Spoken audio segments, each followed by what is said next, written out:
and I'm still on Spurs, sorry. Winberg really impressed me. Like there was this one play in which she was isolated with three Arsenal. I think there were three Arsenal players around her on the halfway line. Okay, and she managed to keep the ball. Like what a champ! And she managed to keep possession. And you know how like she's literally she looks like the wind will blow her over. Okay.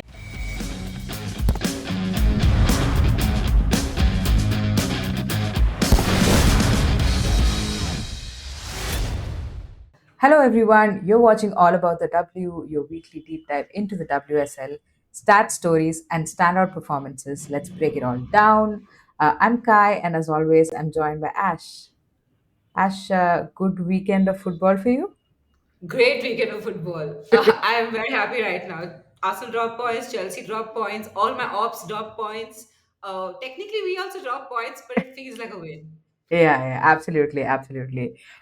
This is all about the match day where we review all the fixtures from the WSL weekend.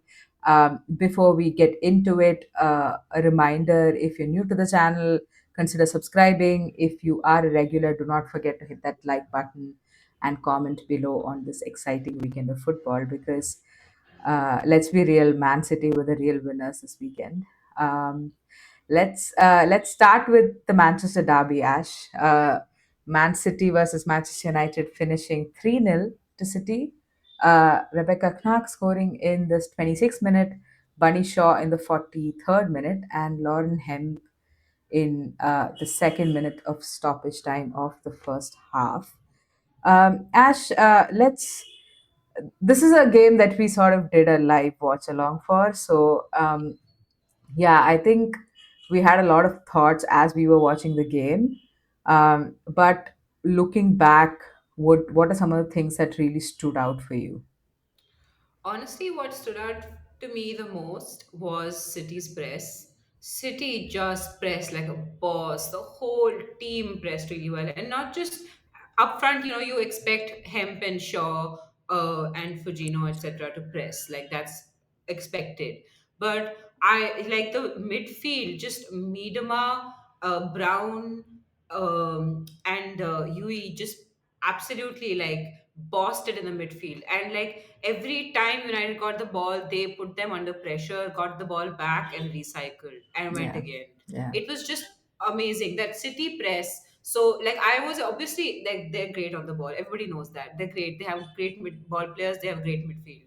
But off the ball, their work and just being able to recycle the ball, win the second ball, all of that, the pressing, all of that really impressed me because that was that was the only link that was missing, you know, for this City, because we all know that City could be leaky at the back earlier mhm, last season, you know. um and it really helped to have him back. I thought him yeah, was exceptional in this game. Even that corner that she took, like small things like set pieces, etc., that corner that she took that resulted in the Nak goal. Great corner, put it in a dangerous area. It got knocked around a little bit and finally Nak put it in. yeah. And that shot that she took that sort of killed the game off. Hmm. So she was definitely like a threat throughout the game. I mean, throughout what the game finished in one half, but True. but you know what, I actually was surprised. And you know, like Bunny Shaw is always amazing. Everybody knows that. I think she gave the United centre backs a really difficult time, especially when they were trying to pass out from the back. And Yeah, even in the midfield, like there were a bunch of times when she almost won the ball in midfield, where she was surrounded by two or three United players, and she still managed to push them under enough pressure to try and win the ball back, or at least like destabilize their play so that you win the ball back one or two passes later. yeah. I really like that was really exceptional. But the player I think is slightly a little bit unsung because you know, she didn't score or anything. Is Miedema? I thought Miedema should have gotten a goal, but more than that, just her vision in the midfield. Like there was this one point where she made a through ball into Bunny Shaw, in between both the United centre backs, and it was the pitch perfect through ball, and it reached Shaw, and then Shaw ran, and the goalkeeper managed to Middleton Patel managed to make herself big and kind of like clattered a little bit Was into this the Shaw. one? Was this the one where Miedema actually made a slide tackle, won the ball back, and then made the Yeah, pass? yeah, yeah. That's the one. Insane. That's the one. Insane. It was insane. It was great. She got the ball back, and then it was like a knife cutting through butter. This ball went exactly between the Yeah. two centre backs, or I don't know if it was the full back and the centre back, but the last two players for Yeah. United, it just cut right through them. It was just the most beautiful ball. Okay, Hmm. and I was just watching it with astonishment. I was like, if like. It was a shame Bunny Shaw didn't score a goal because that was an assist deserving of a goal. Hmm. You know, great vision there from Miedema because not many players have the vision to offer up that ball, Yeah. or to create that ball, Absolutely. just an inch perfect ball. So yeah, totally unsung hero. Nobody talks about. I mean, obviously people talk about Miedema, but like, um, so yeah, the city midfield just like everybody to a player down was excellent in Yeah. City midfield. Like there's nothing I can really fault City over all 11 of their players. Yeah. Um, and Just one you sec. Yeah, just I wanted to ask you about. So I know we want to like sort of move on to United as well, but I want to yeah, ask you about Jade Rose. Like, yeah, so while watching the game, I was going into this game, I was a little apprehensive about the fact that Alex Greenwood is missing. And we saw Alex Greenwood missing last season, right? So there was Rebecca Knack who was in and out of the team, Gracie Pryor was playing there. But for me, in the last couple of games where Jade Rose has been playing alongside Rebecca Knack, I feel like there is a really exciting centre back there. I don't know. yeah. I'm really um, sort of enjoying watching how she can be physical, bringing her physicality to her game, but also Yeah. her dribbling, like sort of carrying the ball forward, Listen, as well she as had long range. 87% pass accuracy. Even in Right. her long range passing, she was great. Yeah. 87% pass accuracy for a defender is not bad. I know it's mostly passing at the back, but still. Hmm. No, but still, yeah, that's the thing. So, like, of course, like center backs obviously pass amongst Yeah. each other in the build up. That all of that is true, but at the same time, like Jade Rose's ability, I feel like City can maybe depend on her Yeah. passing range to sort of build out from the Yeah. back like a And little she bit had more. this one pass into the final third. I forget who was at the receiving end, but it was just like it was one pass and it would have been two passes and goal. It didn't amount to much, but like the vision to see that, to see the player and to get that pass right, I Right. thought was really, really, really Yeah, impressive. yeah. All right, Ash, let's move on very quickly to United, because they obviously had that midweek game and a big midweek win. They have had issues at the back with Fallon Tallis Joyce being out and Safia Middleton Patel coming in. But all that, those factors being there, what did you make of United's performance? We've always had that hypothetical over, is United the best defense in the league or is it just Fallon Dulles Joyce? Yep. And I feel like in the next few games, we might get an answer to that question. You know, I do think Middleton Patel wasn't bad. Like, I don't think she did anything particularly wrong or Yeah. was there was anything that she could have done differently that much. But I will say that United, which is so slow, the reason the City press was working so well is United were taking way too long on the ball, and that's why they kept losing the ball in midfield because Yeah. like City had plenty of time to press them, and maybe that's down to them being tired or having a small squad or whatever, but like that midfield was absolutely ineffective. Like I didn't even notice like who was in that United midfield for half that game. Yeah. I like literally it was like the 60th or minute or something, and Toon got the ball, and I was like, oh, Toon's in this game, like uh, Yeah. that's the sort of feeling I got. And but more than anything else, yes, their midfield was ineffective. Yes, they had difficulties in defense, a few errors playing out from the back, all of these things. But more than anything else, I'm worried about Turland because you know. I'll tell you something. I also, this is on Skinner.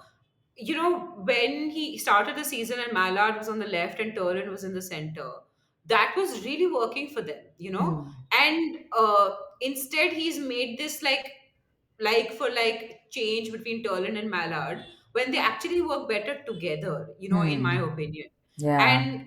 And so I understand that you have to rotate because of the Champions League, etc. But you know, when it's a derby game, I always go with there are some exceptional games where you just play your best 11. Yeah. And a derby game is one of those. Hmm. So I would have just started both Mallard and Turlin, but just individually Turlin also.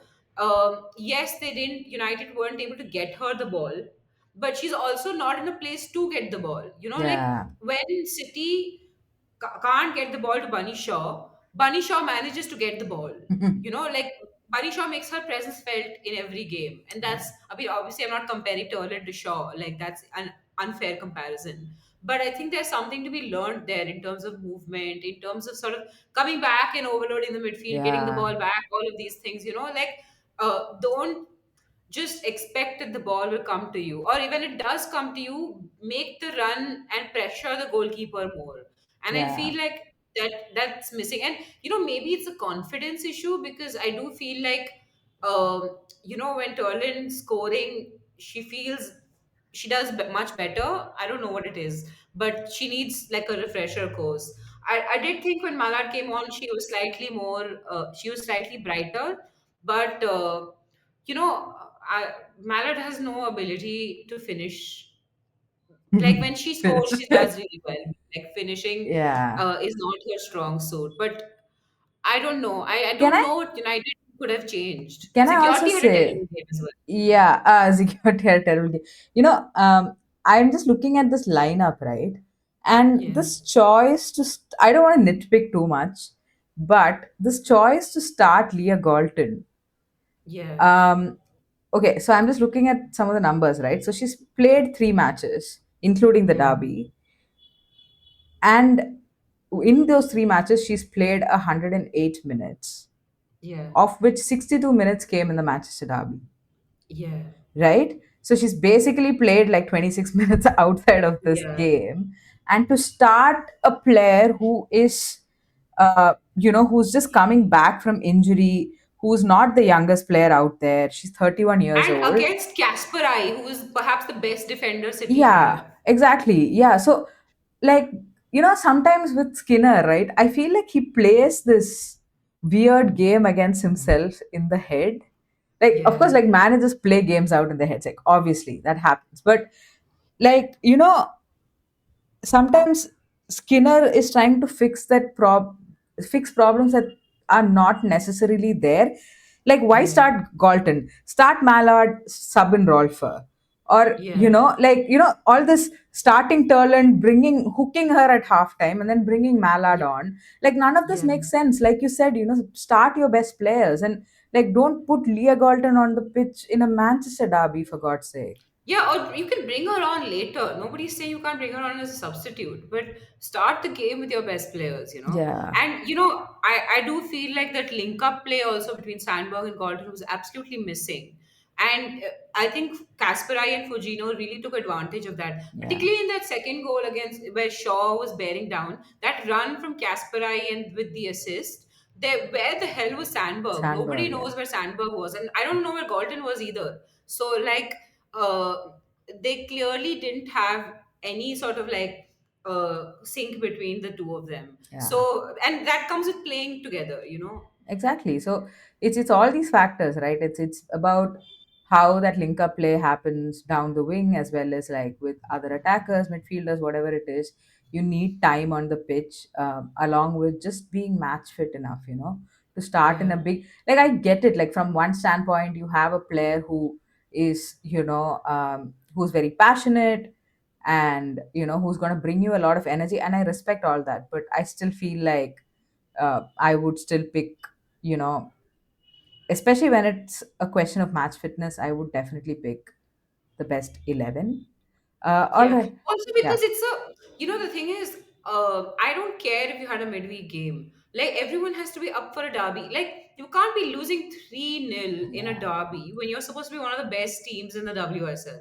I am not expecting you to win the game. But like like there was that Manchester derby where City last year where City were 2-0 up and then United came back. Yeah, yeah. And like the good thing about that was like I don't think they played particularly differently in terms of playing style. It was just that they were up for it, like Yeah. they were challenging for every ball, they were trying to win every second ball. And like in this game, that was all totally missing. And you can say tiredness or whatever, Hmm. but the thing is, like it's also a little bit down to mentality because uh that you had a tough game against Villa and you've already lost and you've dropped points and you need those points. It's not the time to be like giving it up at 2 goals down. Yeah.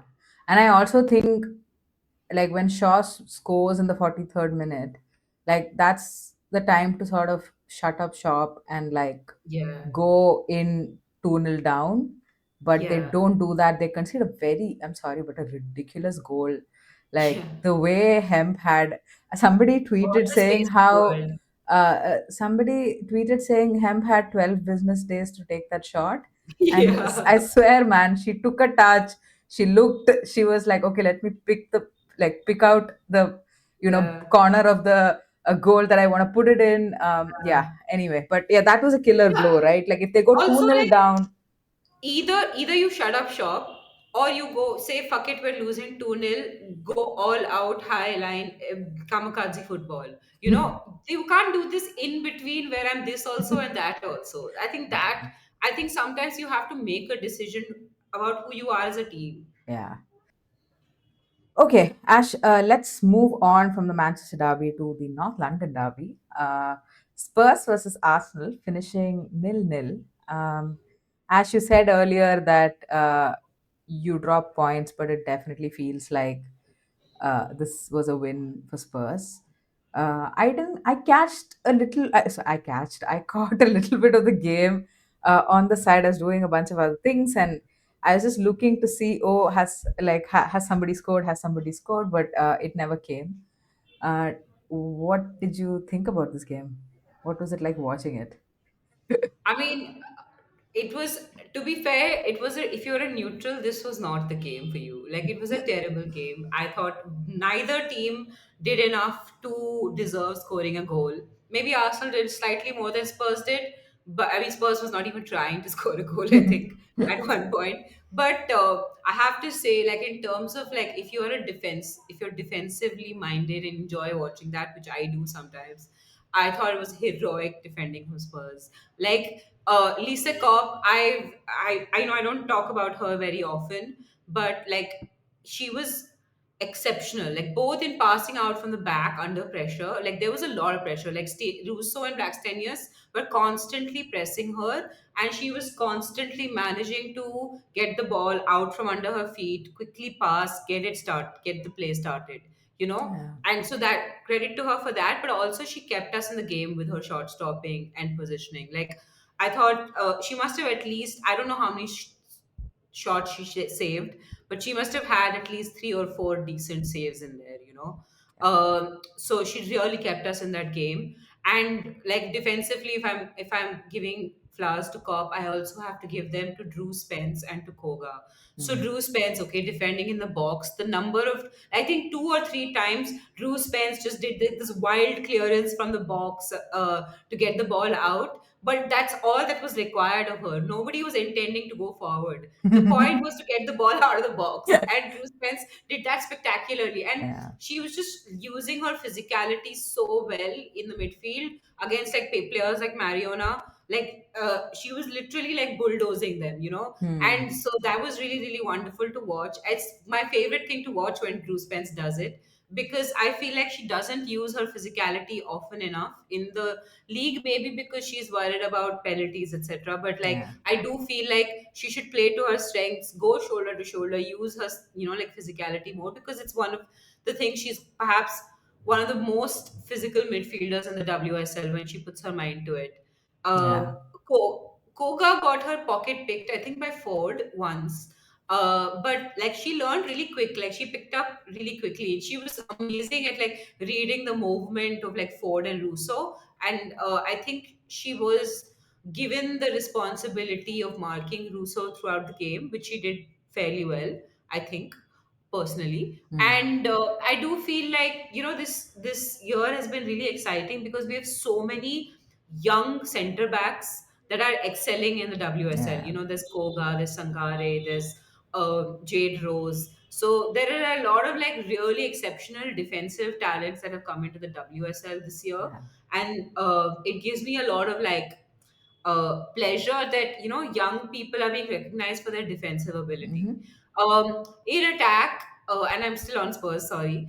Winberg really impressed me. Like there was this one play in which she was isolated with three Arsenal. I think there were three Arsenal players around her on the halfway line. Okay, and she managed to keep the ball. Like what a champ! And she managed to keep possession. And you know how like she looks like the wind will blow her over. Okay, and She I think does, yeah. and I feel like she's gotten thinner as time has progressed. But like uh, and a lot of like Spurs fans, I think, were not sure whether she had the physicality to succeed at Spurs. But she's really proving them wrong because this season she's just been like motoring through, getting past people who are far more physical than she is. Like I think there was this one point in which it was, I think, Ruben Moy, that she managed to get past. Like it was, and I was like pleasantly surprised because Ruben Moy is not like uh, like She's not a like the physical lightest. defender. Yeah, Yeah, she's a she's a physical physical defender. Yeah. defender. Yeah, thank you. I don't want to say something wrong. Mhm. But like so she's really been like this game. She really impressed me. She's been all right all season, slight like ups and downs, but this game she really, really impressed me. Hmm. Okay, now we have to talk about Arsenal. And I actually do not know how to talk about Arsenal because I feel like they're their own worst enemies. And to be fair, they had midweek games, they were tired, they had like lots of, and they do have issues with one or two injuries here and there. But you are Arsenal, okay? You are supposed to be like champions of Europe, one of the best teams in the in club football, whatever, all of these things that you say you are yourself. Yeah. I don't think that you should struggle against Spurs irrespective of how many injuries you have. Hmm. And it's like injuries cannot be excused because I did feel like the best midfielder for Arsenal was Cooney Cross. Yeah. Like I'm not even gonna lie, I thought Mariona and Russo had like, especially Russo had like really off days. So really their best midfielder actually was Cooney Cross. I don't think Cooney Cross was exceptional either, but of the three, she was the best. I And have a so question. Like, I know hmm, you've uh been pro Russo in the 10, Stina in the 9, or whatever, 4-4-2, like uh two strikers up front. Uh what have you felt in the last 2 or 3 games about that combination? I feel like, I think you called it right, that if you have two strikers up front, then, like Arsenal do these like tippy tappy passes in like pressure, Hmm. short passes Yeah. playing through like traffic. And that's if you have a player like Stina, just long ball over the top. Like that's why she's so successful when she comes on as a substitute, because she comes on at a time when you really need a goal and you just Hmm. hoof it and she gets Yeah. the ball, she runs with it, she goes, right. And so like either you have like Russo collect the ball and quickly pass it on to Stina, or you have like Stina get it immediately. This tippy tappy nonsense is not going to work if you're playing Stina Blackstenius up Yeah. top, you know. Yeah.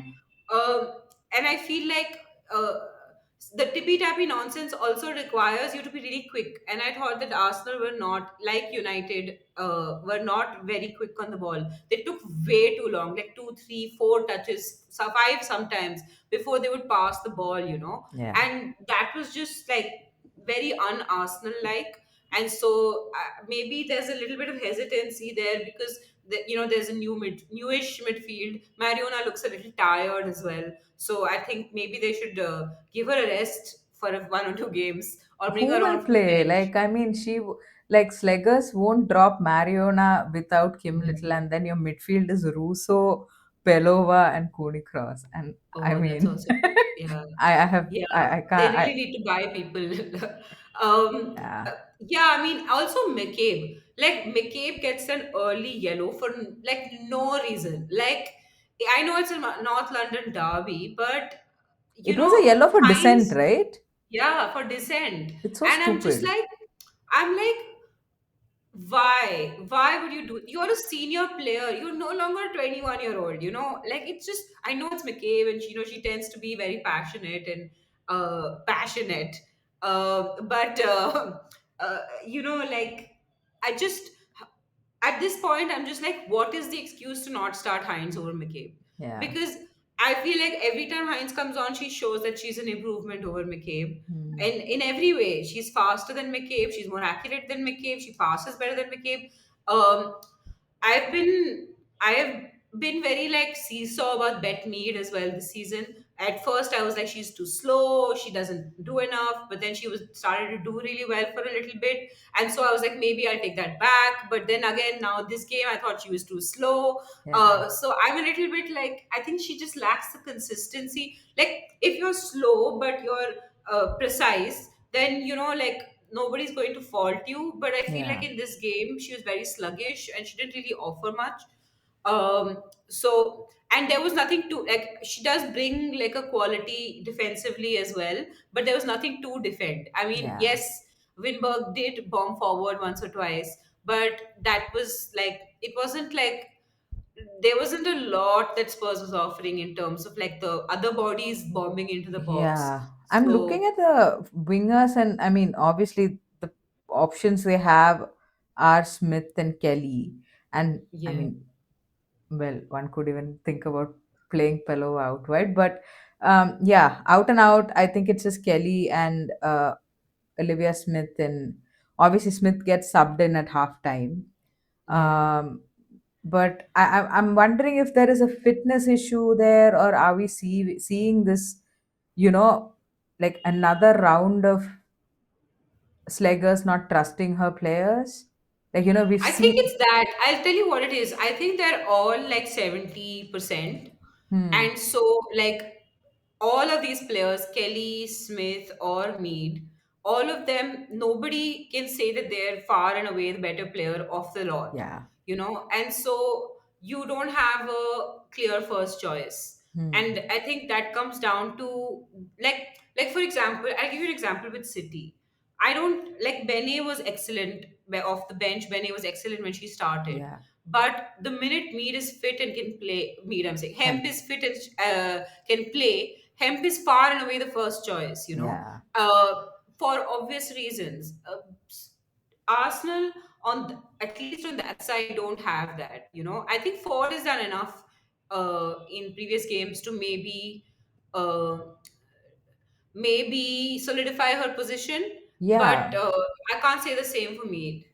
Yeah, I think that's true. I think on that right hand side, they definitely don't have a starter. And like, I can imagine Olivia Smith being a starter, but then, of course, like when you're playing a team like Spurs, is she the best player to like start Yeah, because because you're not you going to have can't run with space? Spurs.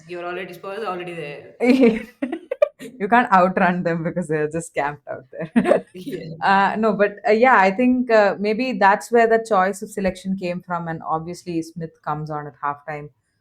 But yeah, I Mhm. mean, a very good result for Spurs. Yeah. Spurs To have, be fair, I'll be fair to Arsenal. When a team sits in like that, it is hard. Like, it's not easy to score goals, especially like, you know, as organized as Spurs were. When you're like organized and like compact, then it's really hard to break a team like Spurs down. yeah.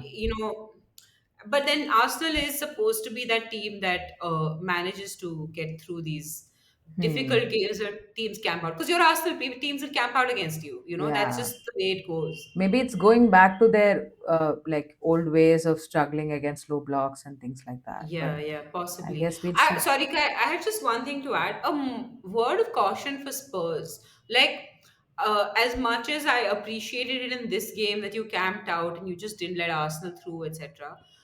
in the long run, I do worry because this is a team that has struggled in the past to score goals.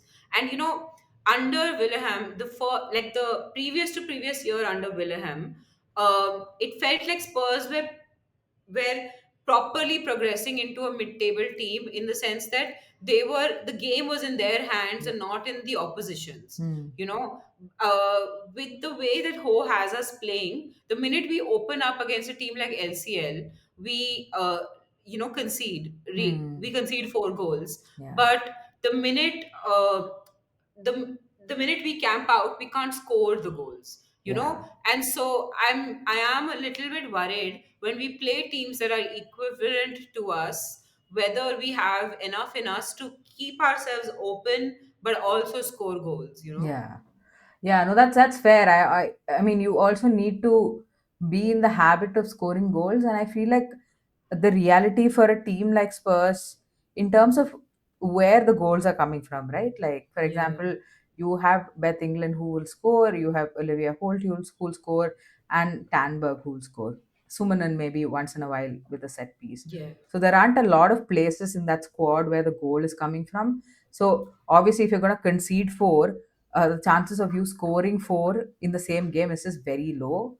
Like you yeah, can maybe score 2 goals, 3 goals in a game at the yeah, most on a very good day. yeah, So yeah, I get where you're coming from. yeah. All right. Anyway, moving on to the next game, Yeah. we had Liverpool versus Chelsea, which ended 1-1. Chelsea dropped points, Chelsea dropped points, Chelsea dropped points. Okay, wait. Thompson scored in the 9th minute and Olsen scored in the 33rd minute.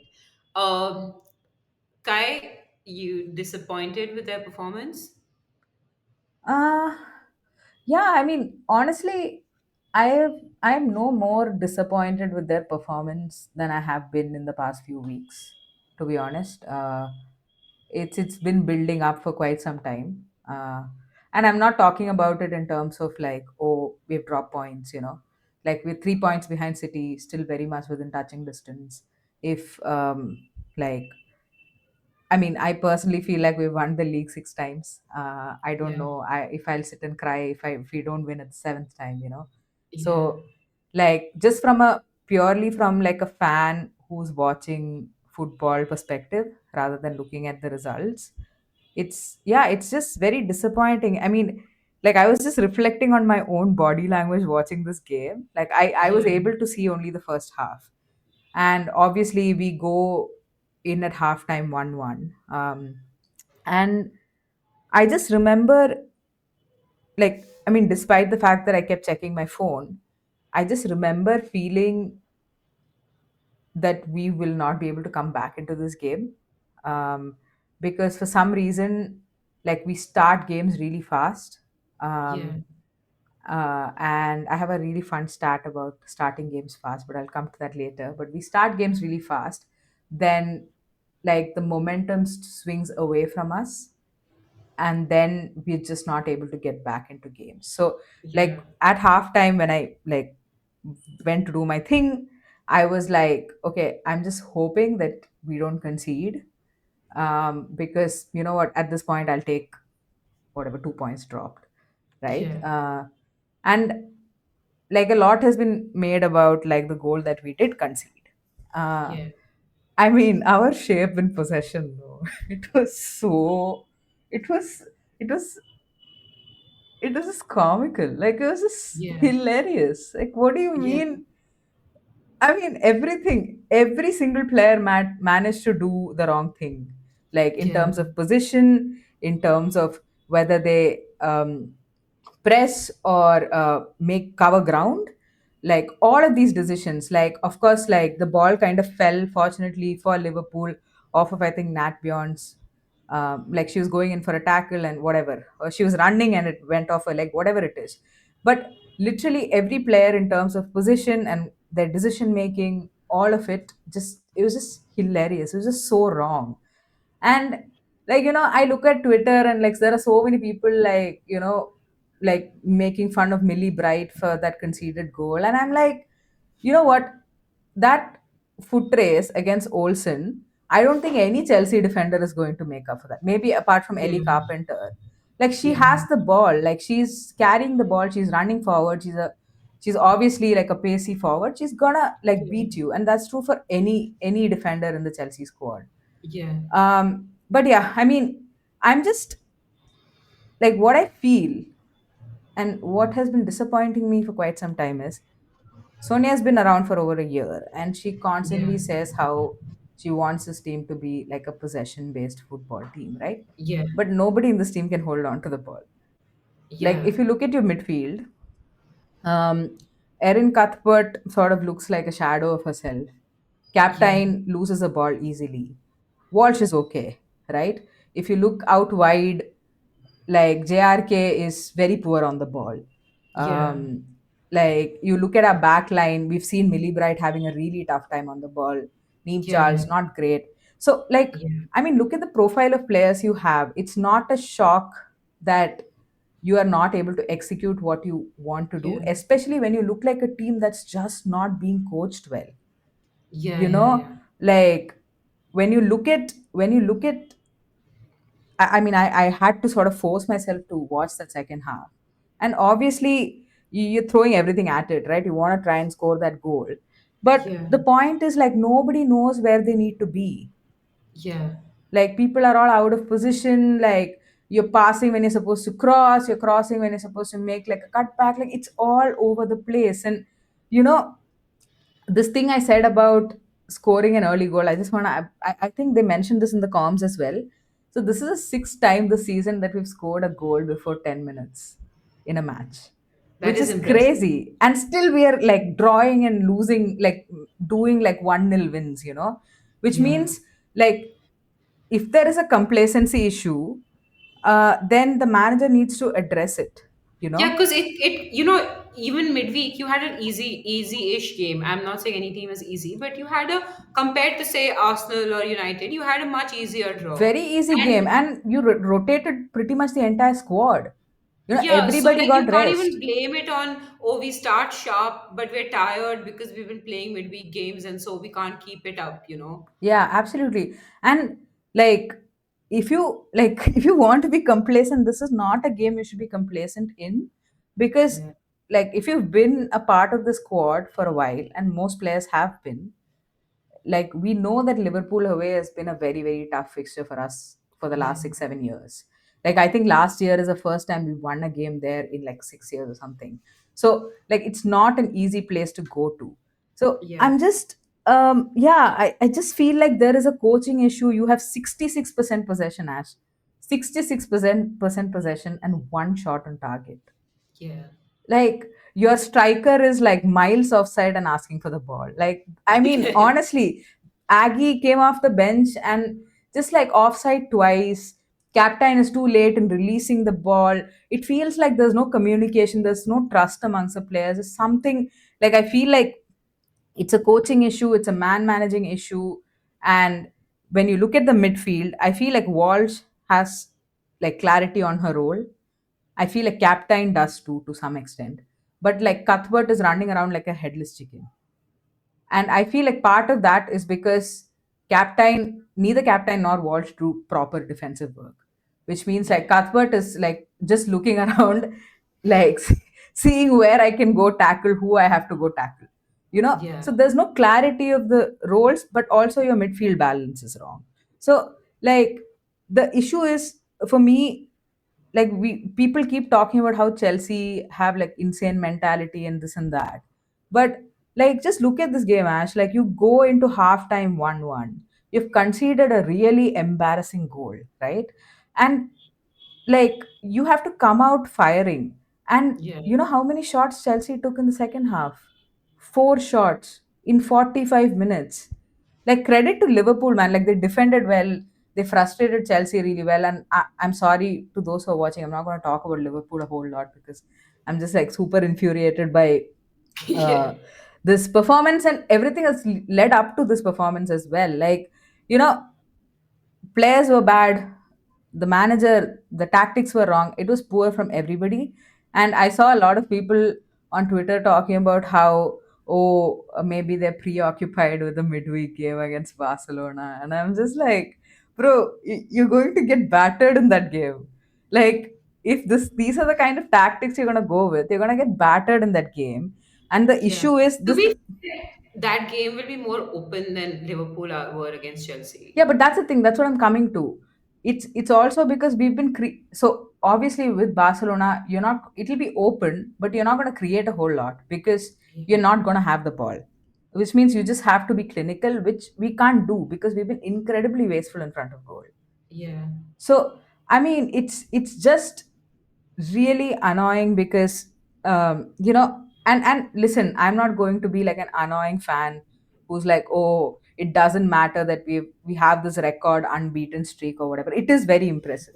Whatever, Yeah. 33 games unbeaten is absolutely, like, it's madness, right? That's Yeah. very impressive, something to be praised for sure. But the quality of football I'm getting as a Chelsea fan, it's just not there for me, and that's the frustrating part. Yeah. Did Okay. did Sam Kerr not play this game at all? Okay, so I don't know what's up with Sam Kerr, but basically she played the full 90 against Sam Polton, and Yeah. so she didn't even travel to Liverpool. So I'm not really. So Sonia said that her minutes are being managed. That's why, Yeah. and that also I find really interesting. Like, did you really need to play her for 90 minutes against St. Polton? A, Yeah. and B, like, does that make it look like you're overconfident? Like you Yeah. don't need to take Sam Kerr? Like, I don't know how to make sense of that. But Because if you're anyway, like looking for a goal in there are 10 minutes left, who better to bring on than Sam Kerr? yeah. So yeah, I mean, I don't know. I wouldn't be surprised if they're just like being coy about an injury that she's picked up or something like that. You never Yeah. know. But yeah, that's those Yeah, are like could my. be like the Spurs Beth England case. I feel like she might be injured. That's why she doesn't Yeah. play start.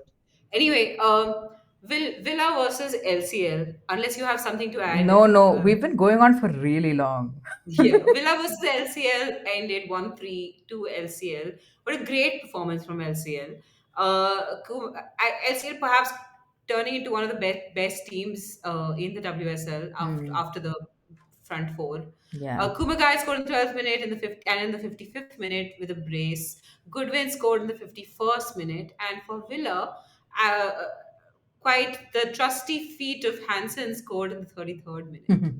Yeah, yeah. So uh, maybe something to take away there, Kirsty Hansen's form. But overall, I think uh, Villa should be would be disappointed slightly. Maybe LCL will be ecstatic with this one. Yeah, I think LCL should be really happy because I mean these are the teams that they need to beat Yeah, to be that, to have that best of the rest, finish fifth, yeah, finish sixth, yeah. Our and sixth LCL prediction is looking really damn good right yeah, yeah, now. they are currently in sixth, right? So Yeah, yeah, I mean it's,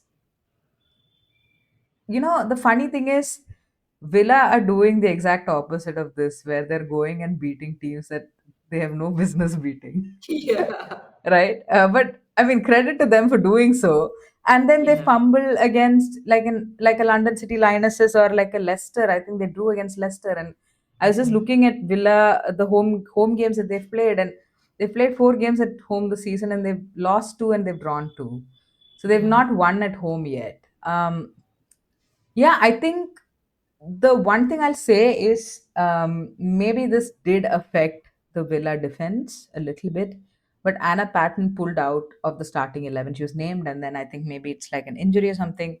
So she had to yeah, pull out, which meant I think Mary Taylor went back and Rachel Daly came into the midfield.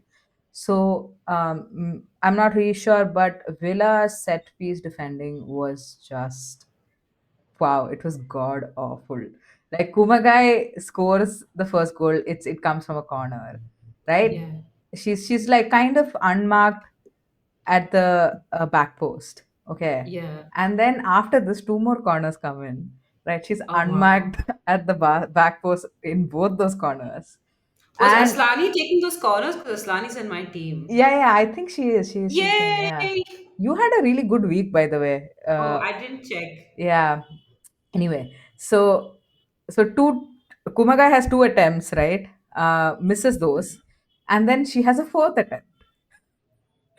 And this time Wow. Hansen is actually marking her, but Kumagai kind of Yeah. like shrugs her off and just like runs.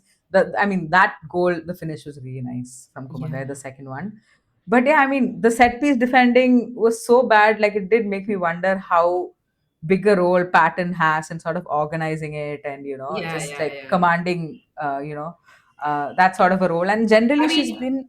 to be fair, LCL have been exceptional on the set pieces. I have been raving about their set pieces. Even despite the fact that they're not first in the set piece goals, Hmm. I've been raving about their set pieces since the first match they played in the WSL. Yeah, yeah, possibly. Yeah, I think. I mean, Aslani we know is really good at with the set pieces for sure. Yeah, you know what I liked about this game. So I had to watch. I had to watch a bit of this Arsenal game, and then I had to watch a bit of Chelsea, and I was Yeah, like, you know what, this great game to watch, because you yeah, have two well coached teams going up against yeah, each other. Like, there yeah, was some nice one touch football.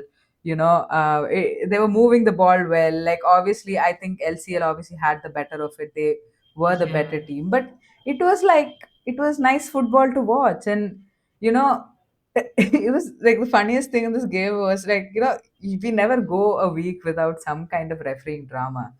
Like, yeah, in this game, right? I think Kumagai makes this back pass to.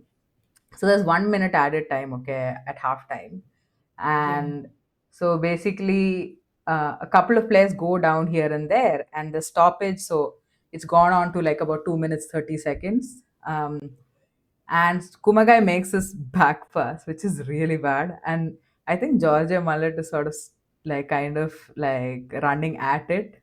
yeah, There's basically nobody around her. She would have been 1v1 with the goalkeeper, right? And the ref blows the whistle then. Like, Kumagai literally makes that pass, realizes, oh shit, I've messed up here, and she's yeah, chasing Georgia Mullet. And yeah, and then obviously, like, Aston Villa players are livid. yeah, Ultimately, it's the ref's discretion, but it's possible that he did not see that as, like, like an attack. yeah, Like a poor back pass, maybe it did not register, because to him yeah, it's just a yeah, defender passing back to a goalkeeper, and therefore no attack yeah, there. But yeah, that was kind of funny. But yeah, so I just want to shout out one player before we move, Ash. Just I feel like we have given a shout out to Linari, we have given a shout out to Sangare as yeah, well. But the player I want to shout out is Imran. I feel like she's been quietly good, and she dealt with Grant really well. Like, offensively, defensively, she got the better of her throughout the game. And like, I remember her being very good in the game against Chelsea, and I feel like she's continued. Like, she's generally had pretty good form. Like, obviously, fullbacks have bad games; they do get beaten here and there, but yeah. I've been very impressed with her as well. Well, Okay. Anyway, okay, quickly. West Ham versus Everton. 3-1 to West Ham. West Ham finally getting a win in the league. Anoop Denton scored in the 32nd minute, Amber Tisiak in the 41st minute, Martinez scoring in the 54th minute, and Katja Noyes finally back in the Everton squad, I guess, scoring in the 88th minute. Ash. yeah, I'm going to be really quick with this one.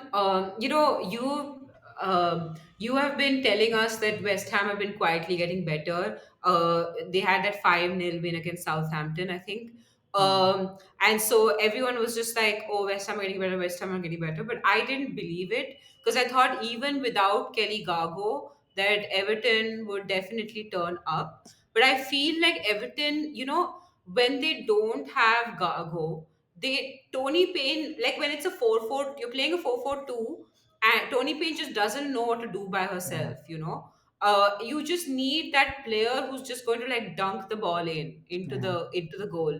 And I do think that this game was all West Ham. Like, even apart from that, Everton just didn't seem to have a handle on the game. Couldn't figure out I think the midfield was better after Momiki came in, but even otherwise, it was like it was very disjointed. I do not know what Ruby Mace is doing in that backline. She has no business being there. Because Apparently, she set started piece. out as a centre back. Then she got put into like midfield as a Yeah, well, DM. maybe it was a good thing for her that she's no longer a center back. Yeah.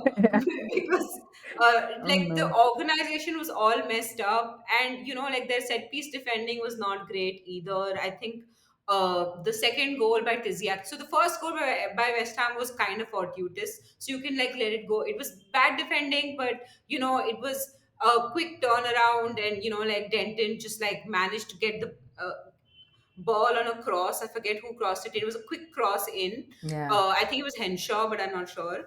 And then but that Tiziak set piece goal, I just should not have happened. It was just terrible defending from Everton, on the set piece.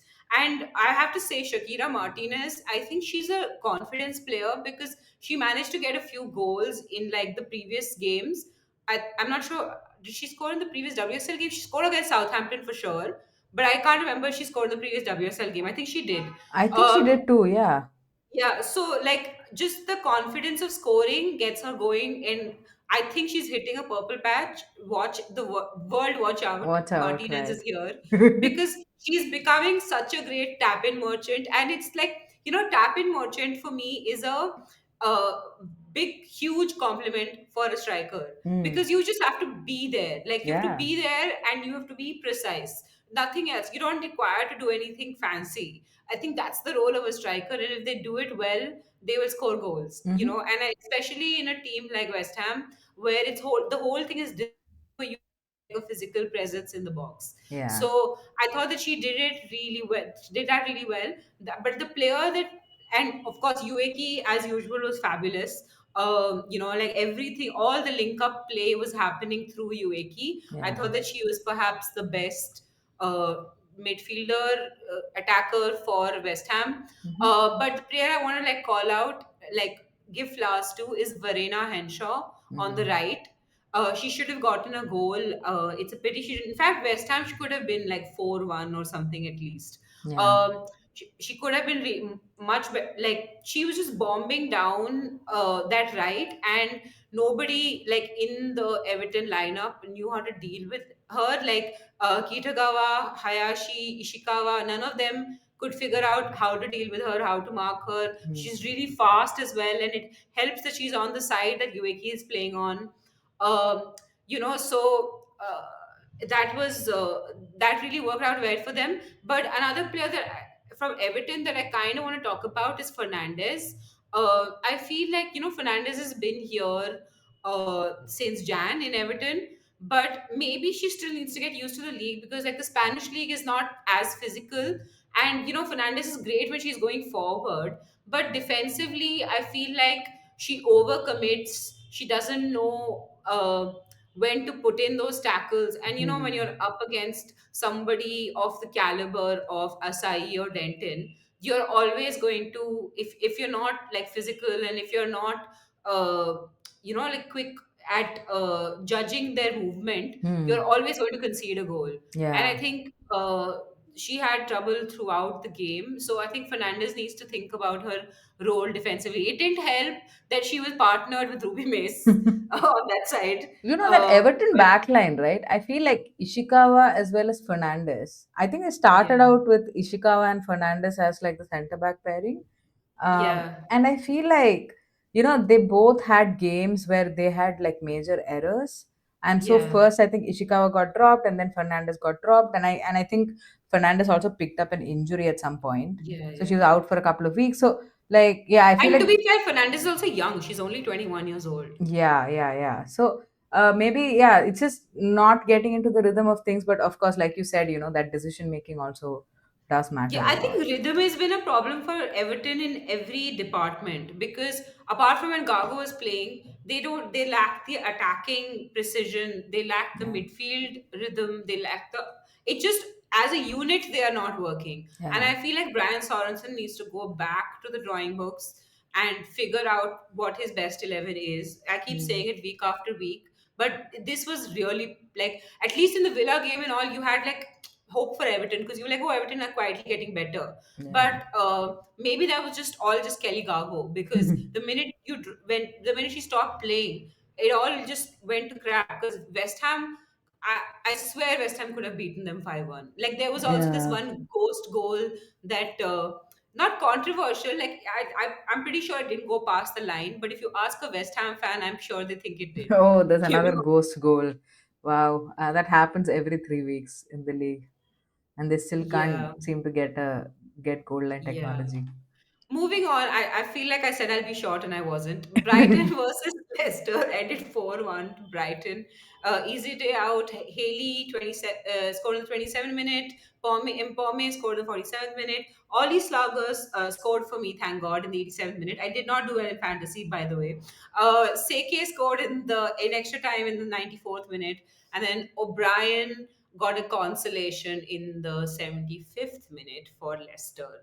Kai, what is there anything to say? Yeah, yeah. I mean, just a couple of things I wanted to highlight. Like, obviously, O'Brien scores it at like a crucial time, right? Like, Yeah, Brighton are only like 2 goals up, and she scores. She like gets 1 goal, so it's only like it's still a 2-1 score line, but then it kind of gets away from them very quickly. But yeah, things that I wanted to shout out. First thing, Fran Kirby was not in the squad.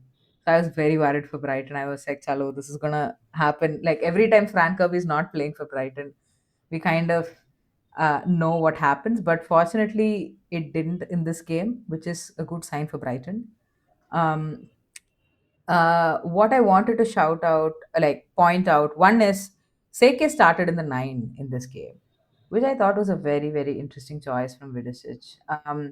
Obviously, Haley started on the left hand side, and I think McLaughlin was on the right. But uh, we've been talking a little bit about Camacho and how she sort of like is not very good at leading that press and doesn't bring the amount of energy, like energy wise she's okay, but like in terms of pressing we felt that that there's something that's not right there, yeah, and something not right bhi nahi, like it's more like it needs time, right? And having Seke there, like she was able to lead that press like a boss. Like of course it's against Leicester, so obviously that comes with a caveat, but like the amount of energy Seke brought to that front line, it was superb. And that really, like they won the ball back in like the final third so many times. And so that's the first thing I wanted to point out. And honestly, even the relationship between Nordum, Haley, as well as Seke, like that was working out really well too. So I do wonder if Vidasic is going to continue with this. Yeah. The other thing I wanted to point out is having Yelena Chankovic in that midfield, right? She's played 809 minutes this season. All right.